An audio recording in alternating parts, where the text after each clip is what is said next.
მოსალოდნელი ამინდი ხვალ 5 სექტემბერს.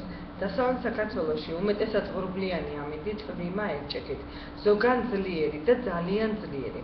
იქროლებს დასავლეთის მიმართულების ქარი 10-15 მეტრი წამში, ზოგან ძლიერი 20-25 მეტრი წამში, დროგამოშვებით 28 მეტრ წამამდე. ჰაერის მაქსიმალური ტემპერატურა დაბლობში 15-20, მთაში 12-17, მაღალმთიან რაიონებში 5-10 გრადუსი სითბო. აღმოსავლეთ საქართველოშიც დროგამოშვებით ღრუბლიანობა მოიმატებს, უმეტეს რაიონში ხანმოკლე წვიმა ერჭექით, ზოგან ძლიერი და სეტყვა. დაუბერავს დასავლეთის მიმართულების ქარი 10-15, ზოგან ძლიერი 20-25 მეტრი წამში. დროგამოშვებით შესაძლებელია 28 მეტრ წამამდე. ჰაერის მაქსიმალური ტემპერატურა ბარში 19-24, მთაში 13-18, მაღალმთიან რაიონებში 5-10 გრადუსი სითბო.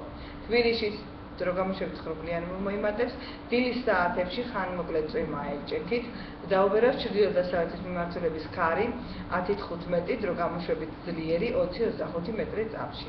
ჰაერის მაქსიმალური ტემპერატურა +21 გრადუსი.